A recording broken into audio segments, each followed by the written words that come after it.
66세 평생 가족만 위해 살아온 명희 씨. 그녀는 어느 날 가장 믿었던 며느리의 진짜 얼굴을 의심하게 됩니다. 친절 뒤에 숨겨진 거대한 그림자 그리고 아들을 둘러싼 위험한 선택. 여러분, 만약 가족 안에서 가장 가까운 사람이 당신을 이용하려 한다면 당신은 어떤 선택을 하시겠습니까? 오늘 이야기 단 10초 만에 손에서 스마트폰을 놓을 수 없게 만들 겁니다. 명희 씨가 맞서야 할 진실과 배신, 그리고 마지막 선택까지. 영상 끝까지 시청하시고 혹시 여러분 주변에도 이런 일이 있을까 생각해 보세요. 좋아요와 구독을 눌러주시면 앞으로도 현실보다 더 충격적인 시니어 이야기들을 전해드립니다. 지금 바로 시작합니다. 나는 평생 이런 기분을 느껴본 적이 없었다. 아들 태훈이가 결혼한다고 했을 때 솔직히 말하면 반대했었다. 너무 급작스러웠기 때문이다. 만난 지 겨우 석 달 만에 결혼을 결심했다는 게 믿기지 않았다. 하지만 아들의 눈빛을 보는 순간 나는 더 이상 반대할 수 없었다. 그렇게 행복해 보이는 태훈이를 처음 봤으니까. 할인이라는 여자를 처음 만난 건 결혼식 한 달 전이었다. 작고 가녀린 체구에 늘 미소를 띤 얼굴. 말투도 부드럽고 예의 바른 여자였다. 하지만 어딘가 모르게 완벽했다. 너무 완벽해서 오히려 이상할 정도였다. 하지만 나는 그런 생각을 내 과도한 걱정이라고 여기며 무시했다. 결혼 후 첫 달 할인은 자주 우리 집을 방문했다. 처음엔 일주일에 한 번, 그러다가 이틀에 한 번, 급기야 거의 매일 얼굴을 보게 되었다. 어느 날 저녁 태훈이가 갑자기 전화를 걸어왔다. 어머니, 오늘 저녁 집에 계세요? 할인이가 음식 만들어서 가져가고 싶대요. 나는 괜찮다고 했다. 사실 며느리가 시어머니를 챙기는 게 나쁠 것 없지 않은가. 하지만 막상 할인이 우리 집 문을 열고 들어왔을 때 나는 묘한 위화감을 느꼈다. 그녀는 마치 이 집의 주인처럼 자연스럽게 부엌으로 향했고 냉장고를 열어 내용물을 확인하더니 고개를 저었다. 어머님, 이건 유통기한이 지났어요. 건강에 안 좋으니까 제가 다 정리해 드릴게요. 아, 괜찮아. 그 정도는. 안 돼요. 어머님 건강이 제일 중요하잖아요. 할인은 내 말을 끊고는 냉장고 속 음식들을 하나하나 꺼내기 시작했다. 나는 뭐라 말할 틈도 없이 그저 지켜볼 수밖에 없었다. 그날 저녁 식탁에는 할인이 준비한 잡채와 갈비찜이 올라왔다. 맛은 정말 훌륭했다. 태훈이는 연신 아내를 자랑했고 나도 고맙다는 말을 했다. 하지만 마음 한구석에는 묘한 불편함이 자리 잡았다. 어머님, 제가 앞으로 자주 와서 식사 챙겨 드릴게요. 혼자 사시니까 제대로 못 드시잖아요. 할인의 그 말은 분명 호의였다. 하지만 왜인지 나는 그 말이 마치 내가 제대로 살지 못하는 무능한 노인이라고 말하는 것처럼 들렸다. 그래도 나는 웃으며 고맙다고 답했다. 며느리의 호의를 거절할 이유가 없지 않은가. 그날 밤 나는 잠을 이루지 못했다. 할인의 얼굴이 자꾸 떠올랐다. 그 완벽한 미소, 흠잡을 데 없는 매너, 그리고 그녀가 우리 집 냉장고를 정리하던 모습. 마치 이미 이 집의 모든 것을 파악하고 있는 사람처럼 자연스러웠다. 나는 베개를 껴안으며 스스로에게 되뇌었다. 내가 예민한 거야. 좋은 며느리를 만난 건데 뭐가 문제야. 하지만 가슴속 불안은 쉽게 가라앉지 않았다. 할인의 방문은 점점 더 잦아졌다. 어느새 그녀는 내 집 현관 비밀번호까지 알고 있었다. 태훈이가 알려줬다고 했다. 응급 상황에 대비해서라나. 나는 그저 고개를 끄덕일 수밖에 없었다. 하지만 어느 날 아침 잠에서 깨어나 거실로 나왔을 때 이미 할인이 부엌에서 아침 식사를 준비하고 있는 모습을 발견했을 때의 그 충격은 지금도 잊을 수 없다. 어머님, 깜짝 놀라셨죠? 죄송해요. 너무 일찍 오긴 했는데 어머님 아침 식사 챙겨 드리고 싶어서요. 나는 파자마 차림이었다. 머리는 산발이었고 세수도 하지 않은 상태였다. 내 집인데도 마치 내가 침입자가 된 것 같은 기분이었다. 할인은 이미 식탁을 완벽하게 차려놓았다. 된장찌개, 계란말이, 김치, 그리고 따뜻한 밥까지. 모든 게 완벽했다. 그 후로 할인은 거의 매일 왔다. 아침에 와서 식사를 챙기고 집안 구석구석을 청소했다. 내 옷장을 정리하고 화장실 청소를 하고 심지어 내 약까지 관리하기 시작했다. 나는 혈압약을 먹고 있었는데 할인은 어느새 내 복약 시간까지 외우고 있었다. 약 먹을 시간이 되면 어김없이 문자가 왔다. 어머님, 약 드셨어요? 주변 사람들의 반응은 한결같았다. 시장에서 만난 옆집 김 여사는 부러움 가득한 눈으로 말했다. 명희 씨는 정말 복 많으시네요. 요즘 그런 며느리가 어디 있어요? 교회 집사님들도 똑같은 반응이었다. 할인이 교회까지 따라와서 나를 챙기는 모습을 보고는 입을 모아 칭찬했다. 심지어 목사님까지 설교 시간에 할인을 모범 사례로 언급했다. 나는 웃으며 고맙다고 했지만 속으로는 숨이 막혔다. 태훈이는 아내가 자랑스러운지 날마다 전화로 자랑했다. 어머니, 할인이가 잘해주죠? 제가 정말 좋은 여자 만났죠? 나는 그럴 때마다 그렇다고 대답했다. 하지만 밤이 되면 이상한 꿈을 꾸기 시작했다. 할인이 내 집 열쇠를 들고 웃으며 다가오는 꿈. 그녀가 내 통장을 보며 무언가를 계산하는 꿈. 잠에서 깨면 식은땀이 흘렀다. 결정적인 순간은 한 달 후였다. 할인이 갑자기 내 금융 상황에 관심을 보이기 시작한 것이다. 처음엔 자연스럽게 물었다. 어머님, 혹시 보험 같은 거 들어놓으신 거 있으세요? 요즘 사기가 많다던데 제가 한번 확인해 드릴게요. 그 다음 날에는 은행 앱 사용법을 가르쳐 준다며 내 휴대폰을 들여다봤다. 나는 무심코 비밀번호를 알려줬고 할인은 능숙하게 내 계좌를 확인했다.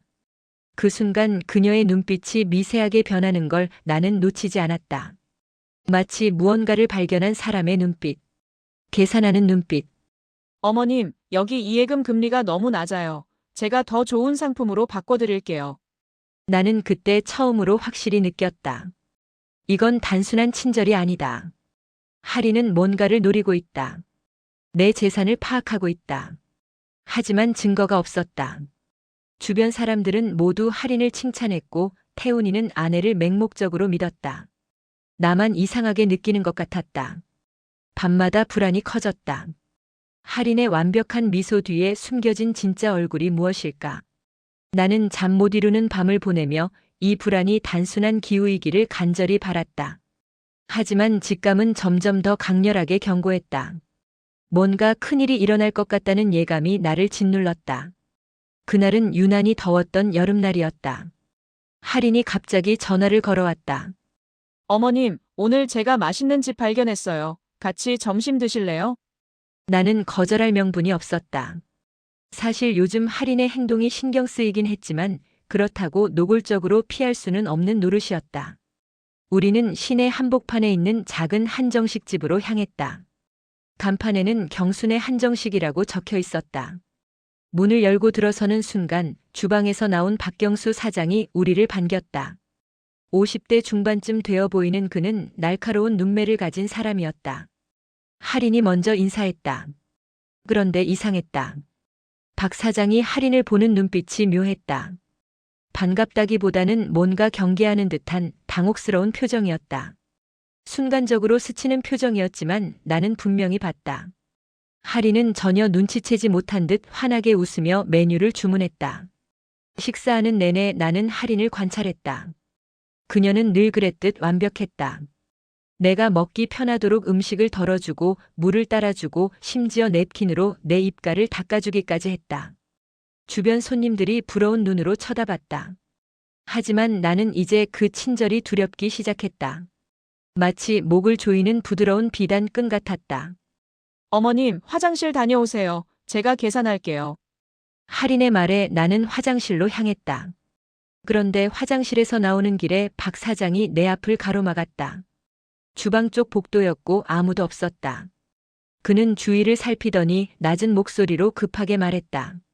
손님, 혹시 저분이 며느리분이세요? 나는 놀라서 고개를 끄덕였다. 박 사장의 얼굴이 굳어졌다. 조심하세요. 저분 예전에 본 적이 있는 것 같아요. 몇 년 전 제 친구가 사기를 당했는데 그때 관련된 사람 중 한 명이. 그는 말을 끝맺지 못했다. 할인이 복도 끝에서 우리를 바라보고 있었다. 얼굴에는 여전히 미소가 걸려 있었지만 그 눈빛은 차가웠다. 얼음장처럼 차가운 눈빛. 박 사장은 재빨리 말을 바꿨다. 아, 음식이 입에 맞으셨다니 다행이네요. 할인이 다가왔다. 그녀는 내 팔을 자연스럽게 잡으며 말했다. 어머님, 뭐 하세요? 빨리 가요. 차 안에서 하리는 이상할 정도로 말이 없었다. 평소 같으면 이런저런 이야기를 늘어놓았을 텐데 그날은 계속 조용했다. 나는 창밖을 보면서 박 사장의 말을 곱씹었다. 예전에 본 적 있다. 사기 사건, 관련된 사람. 그 단어들이 머릿속에서 맴돌았다. 집에 도착해서도 하리는 이상했다. 평소처럼 이것저것 챙기지 않고 금방 돌아갔다. 나는 그날 밤 잠을 이룰 수 없었다. 박 사장의 눈빛이 자꾸 떠올랐다. 그는 분명히 뭔가 알고 있었다. 할인의 과거에 대해, 그녀가 숨기고 있는 무언가에 대해. 다음 날 아침 나는 그 음식점에 혼자 찾아갔다. 박 사장은 나를 보자마자 안으로 안내했다. 다른 손님들이 없는 구석 자리였다. 그는 한참을 망설이다가 입을 열었다.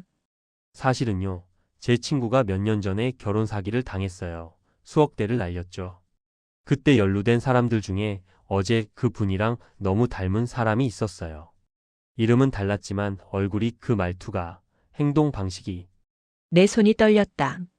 찻잔을 잡은 손에서 차가 흔들렸다. 확실해요? 100%는 아니에요. 근데 제 눈은 절대 안 틀려요. 그 사건 때문에 친구가 목숨을 끊을 뻔했거든요. 저는 평생 그 사람들 얼굴을 잊을 수가 없어요. 박 사장의 목소리가 떨렸다. 나는 그 순간 확신했다. 내 불안이 기우가 아니었다. 하리는 정말로 뭔가를 숨기고 있었다. 그리고 그게 무엇이든 절대 좋은 것이 아니었다. 집으로 돌아온 나는 곧장 컴퓨터 앞에 앉았다. 손이 떨렸다. 박 사장의 말이 머릿속에서 떠나지 않았다. 결혼 사기. 수억대. 나는 검색창에 결혼 사기 사건이라고 입력했다. 수많은 기사들이 쏟아져 나왔다. 너무 많았다. 이렇게 많은 사람들이 당하고 있었다니. 나는 범위를 좁혔다. 최근 5년 이내 거액 사기 사건. 클릭할 때마다 심장이 두근거렸다. 그러다가 3년 전 기사 하나가 눈에 들어왔다. 40대 여성 50억대 결혼 사기 혐의로 수배. 기사를 열었다. 그리고 나는 숨이 멎는 줄 알았다. 사진이 있었다. 흐릿하게 처리된 사진이었지만 그 윤곽, 그 실루엣이 너무나 익숙했다. 할인이었다. 아니, 확신할 수는 없었다. 사진이 너무 불분명했으니까. 하지만 내 직감은 비명을 지르고 있었다. 저 사람이 할인이라고. 기사 내용은 충격적이었다. 김모 씨라는 여성이 부유한 중년 남성들을 타깃으로 접근했다. 결혼을 약속하며 신뢰를 쌓고 가족처럼 행동하며 상대방의 재산 상황을 파악했다. 그리고 투자 명목, 사업 명목으로 거액을 편취한 뒤 잠적했다. 피해자만 최소 7명, 피해액은 50억 원이 넘었다. 나는 계속 스크롤을 내렸다. 피해자 인터뷰가 있었다. 60대 사업가 어 씨는 이렇게 말했다. 처음엔 정말 천사 같았어요. 제 건강을 챙기고 집안일을 도와주고 제 가족들까지 챙겼죠. 어느새 제 통장 비밀번호까지 알게 되었고 그때는 사랑하는 사람이니까 당연하다고 생각했어요. 내 등골이 오싹해졌다. 이건 할인의 행동 패턴과 정확히 일치했다. 나는 다른 기사들을 더 찾아봤다. 비슷한 사건들이 여러 건 나왔다. 그리고 공통점을 발견했다. 모두 이름을 바꿨다는 것, 얼굴을 성형했다는 것, 그리고 새로운 신분으로 다시 나타났다는 것. 나는 할인의 이름을 검색했다. 이할인. 놀랍게도 검색 결과가 거의 없었다. SNS도 없고 과거 기록도 없었다. 마치 3년 전에 갑자기 세상에 나타난 사람 같았다. 정상적인 사람이라면 학교 기록이든 직장 기록이든 뭔가 흔적이 있어야 하는데 할인에게는 아무것도 없었다. 나는 태훈이에게 물어본 적이 있었다. 할인의 가족은 어떤 사람들이냐고. 태훈이는 슬픈 표정으로 대답했었다. 어머니, 할인이는 어릴 때 부모님을 잃었대요. 친척들도 다 연락이 끊겼고. 정말 혼자 힘들게 살아온 거예요. 그때는 그 말을 믿었다. 불쌍하다고 생각했다. 하지만 지금 생각해보니 너무 완벽한 설정이었다. 확인할 방법이 없는 과거. 증명할 사람이 없는 신분. 모든 게 계산된 것처럼 느껴졌다. 나는 더 깊이 파고들었다. 결혼 사기범들의 수법을 정리한 블로그를 발견했다. 그들의 공통점이 나열되어 있었다. 첫째, 완벽한 첫인상. 둘째, 과도한 친절과 헌신. 셋째, 빠른 관계 진전. 넷째, 피해자의 재산 정보 파악. 다섯째, 주변인들에게 좋은 이미지 구축. 여섯째, 검증 불가능한 과거. 모든 항목에 할인이 해당되었다. 나는 모니터를 보며 몸을 떨었다. 이건 우연이 아니었다. 할인은 처음부터 계획을 가지고 우리 가족에게 접근한 것이다. 태훈이를 통해서 우리 집안의 재산을 노리고 나는 우리 집 재산 규모를 생각해봤다. 남편이 남긴 부동산이 여러 채 있었다. 예금도 상당했다. 태훈이가 유일한 상속자였고 태훈이의 배우자가 되면 그 모든 것에 접근할 수 있었다. 나는 이제야 깨달았다. 할인이 왜 그렇게 나를 챙겼는지, 왜 내 통장을 보려 했는지, 왜 집안 구석구석을 파악하려 했는지. 밤 11시가 넘었다. 나는 여전히 컴퓨터 앞에 앉아 있었다. 눈은 충혈되었고 손은 떨렸다. 하지만 멈출 수 없었다. 더 많은 증거가 필요했다. 확실한 증거. 태훈이에게 말할 수 있는, 경찰에 신고할 수 있는 증거. 그때 현관문이 열리는 소리가 들렸다. 나는 화들짝 놀라 컴퓨터를 껐다. 할인의 목소리가 들렸다. 어머님, 주무세요? 태훈이가 야근이라 혼자 계실까봐 왔어요. 나는 재빨리 자리에서 일어나 거실로 나갔다. 할인이 현관에 서 있었다. 손에는 비닐봉지가 들려 있었고 얼굴에는 늘 그렇듯 완벽한 미소가 걸려 있었다. 하지만 나는 이제 그 미소 뒤에 진짜 얼굴을 알고 있었다. 계산하는 눈빛, 차가운 본성. 이 밤에 웬일이니? 내 목소리가 떨렸다. 할인은 눈치채지 못한 듯 부엌으로 향하며 말했다. 어머님 혼자 계시면 안 되죠. 제가 야식 좀 만들어 드릴게요. 나는 그녀가 부엌에서 움직이는 소리를 들으며 소파에 앉았다. 심장이 미친 듯이 뛰었다. 컴퓨터를 끄긴 했지만 혹시 내가 뭘 찾아보고 있었다는 걸 눈치챘을까? 할인은 능숙하게 음식을 만들며 이런저런 이야기를 했다. 태훈이 이야기, 날씨 이야기, 동네 이야기. 하지만 나는 한마디도 제대로 듣지 못했다. 식탁에 음식이 차려졌다. 죽과 김치 그리고 밑반찬들. 할인은 내 맞은편에 앉아 나를 바라봤다. 그리고 갑자기 물었다. 어머님, 요즘 얼굴이 안 좋으세요. 어디 편찮으세요? 나는 고개를 저었다. 할인의 눈이 내 얼굴을 스캔하듯 훑었다. 마치 내 마음을 읽으려는 것처럼. 혹시 제가 뭘 잘못했나요? 그 질문에 나는 깜짝 놀랐다. 할인은 웃고 있었지만 눈은 웃지 않았다. 나는 재빨리 부인했다. 아니야, 그냥 요즘 잠을 못 자서 그래. 걱정되네요. 제가 병원 예약 도와드릴까요? 할인의 친절은 이제 족쇄처럼 느껴졌다. 그녀는 내가 어디를 가든 무엇을 하든 알고 싶어 했다. 통제하고 싶어 했다. 나는 죽을 한 숟가락 떠서 입에 넣었다. 목이 막혀서 넘어가지 않았다. 다음 날 나는 용기를 내서 태훈이를 불렀다. 점심시간에 집 근처 카페에서 만나자고 했다. 태훈이는 의아해하면서도 나왔다. 나는 한참을 망설이다가 입을 열었다. 태훈아, 할인이에 대해서 내가 아는 게 얼마나 돼? 태훈이의 표정이 굳었다. 갑자기 왜 그러세요? 그냥 궁금해서. 나는 조심스럽게 말을 이어갔다. 할인의 과거, 가족, 이전 직장. 태훈이는 대답했지만 모든 게 모호했다. 부모님은 일찍 돌아가셨고 친척은 없고 이전 직장은 작은 회사라 기록이 없다고 했다. 나는 더 직접적으로 물었다. 할인이 재산이 얼마나 돼?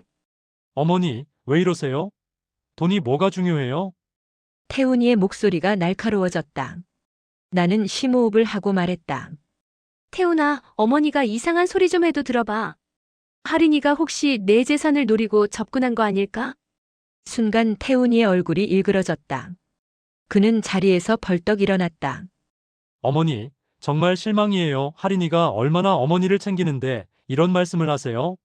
아니야, 들어봐. 내가 알아본 게 있어서. 그만하세요. 할인이는 그런 사람 아니에요. 태훈이는 소리쳤다. 주변 사람들이 우리를 쳐다봤다. 나는 입을 다물 수밖에 없었다. 태훈이는 가방을 집어들고 나가버렸다. 나는 그 자리에 멍하니 앉아 있었다. 실패했다. 아들은 나를 믿지 않았다. 그날 저녁 할인에게서 전화가 왔다. 목소리가 평소보다 차가웠다. 어머님, 태훈이한테 들었어요. 제가 뭘 잘못했나요? 나는 대답하지 못했다. 할인은 계속 말했다. 저는 정말 진심으로 어머님을 모시려고 했어요. 그런데 이렇게 의심을 받으니 너무 속상하네요.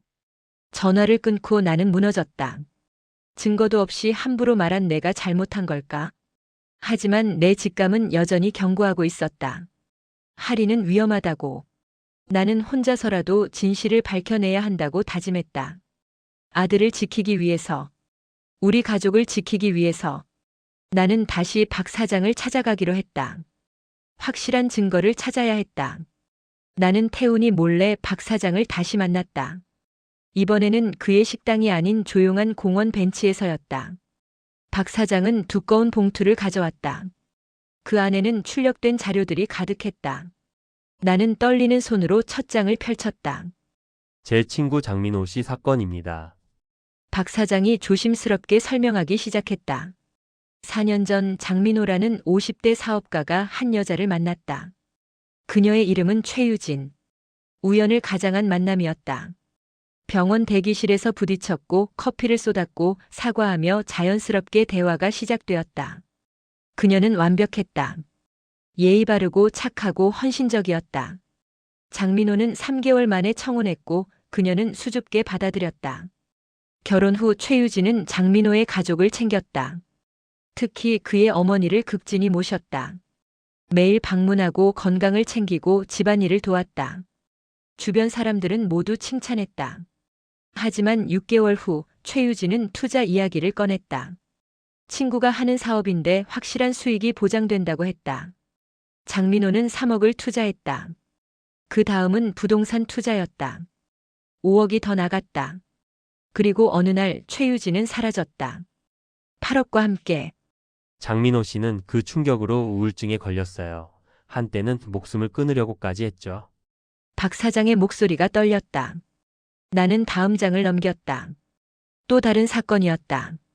피해자 김성준, 피해액 12억. 피해자 박철수, 피해액 7억. 모두 같은 패턴이었다.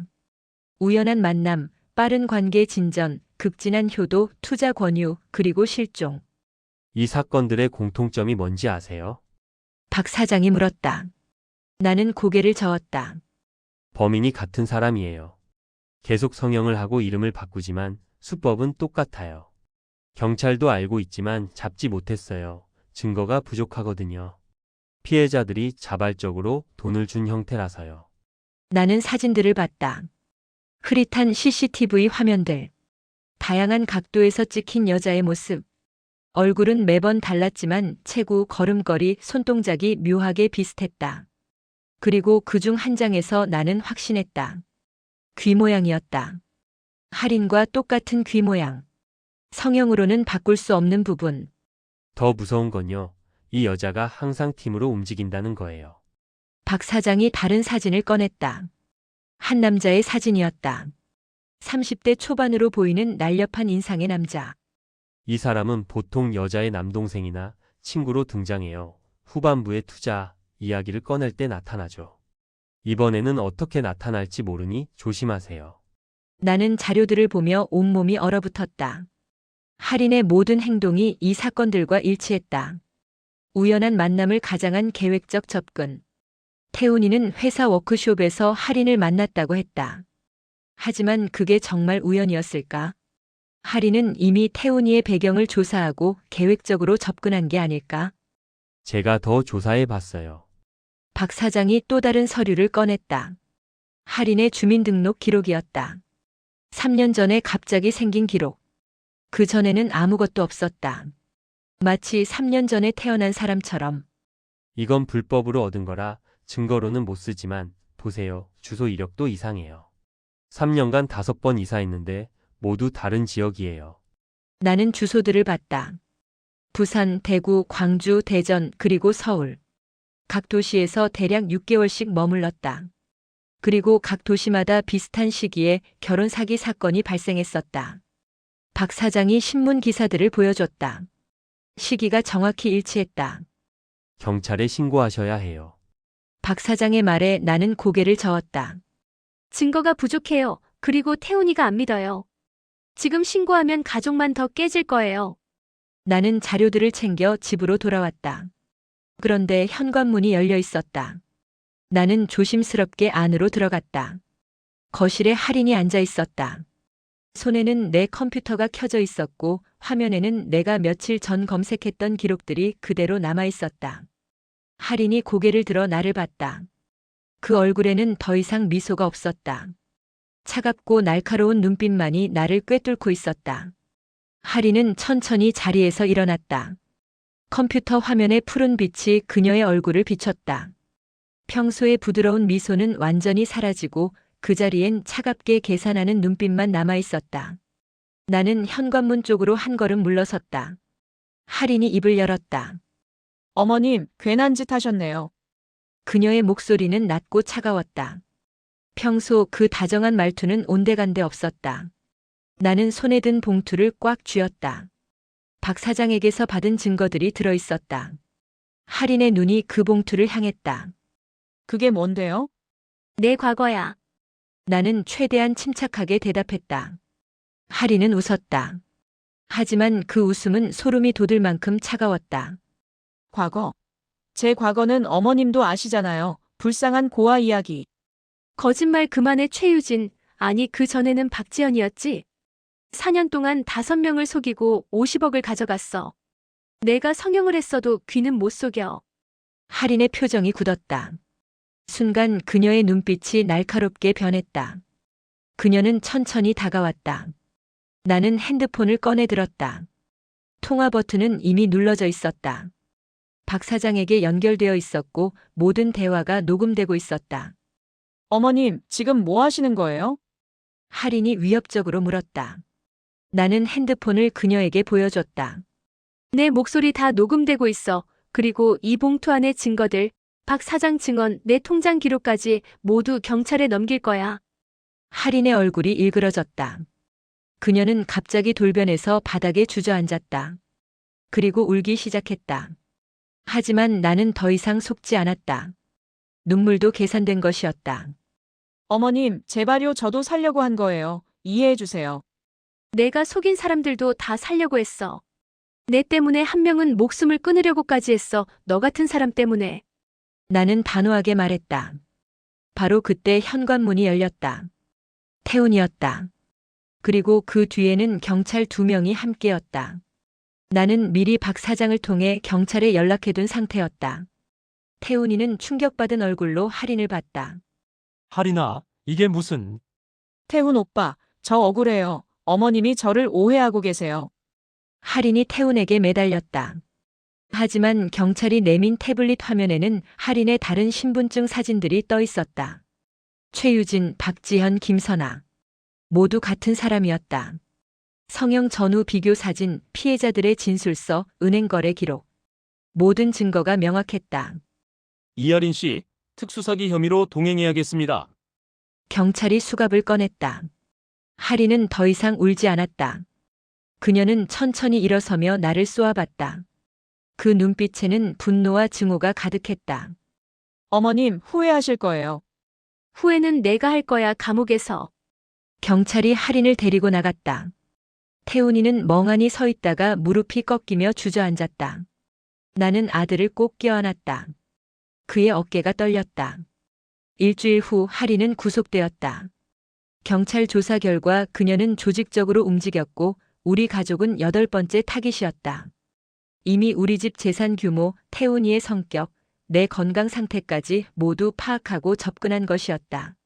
만약 내가 조금만 늦게 눈치챘다면 우리는 전 재산을 잃었을 것이다. 태훈이는 한동안 충격에서 벗어나지 못했다. 하지만 시간이 지나며 조금씩 회복했다. 그리고 어느 날 내게 말했다. 어머니, 죄송해요. 제가 어머니 말씀을 안 들어서... 아니야, 내가 나쁜 게 아니야. 나는 아들의 손을 잡았다. 우리는 함께 이 시련을 이겨냈다. 박 사장은 나중에 연락을 해서 고맙다는 말을 전했다. 할인의 검거로 다른 피해자들도 일부 피해 보상을 받을 수 있게 되었다고 했다. 나는 창밖을 바라봤다. 봄이 오고 있었다. 긴 겨울이 지나고 따뜻한 햇살이 비쳤다. 나는 내 직감을 믿었고 가족을 지켰다. 그리고 깨달았다. 진짜 사랑은 완벽한 미소가 아니라 진심 어린 불완전함 속에 있다는 것을. 할인 같은 사람들이 더 이상 누군가를 해치지 못하도록 나는 내 이야기를 용기 내어 세상에 알리기로 했다. 누군가에게는 이 이야기가 경고가 되고 또 누군가에게는 용기가 되기를 바라면서. 여러분, 명희 씨의 이야기 어떠셨나요? 완벽해 보이는 친절 뒤에 숨겨진 진실. 우리 주변에도 이런 일들이 생각보다 많이 일어나고 있습니다. 명희 씨는 자신의 직감을 믿었고 포기하지 않았기 때문에 가족을 지킬 수 있었습니다. 만약 여러분이나 주변 분들이 비슷한 상황에 처해 있다면 이 영상이 작은 경고가 되었으면 합니다. 이 영상이 도움이 되셨다면 좋아요 버튼으로 응원 부탁드립니다. 그리고 구독과 알림 설정까지 해두시면 더 많은 실화 이야기들을 놓치지 않고 보실 수 있습니다. 다음에는 또 어떤 이야기로 찾아올까요? 댓글로 의견 남겨주시면 참고하겠습니다. 여러분 모두 조심하시고 다음 영상에서 만나요.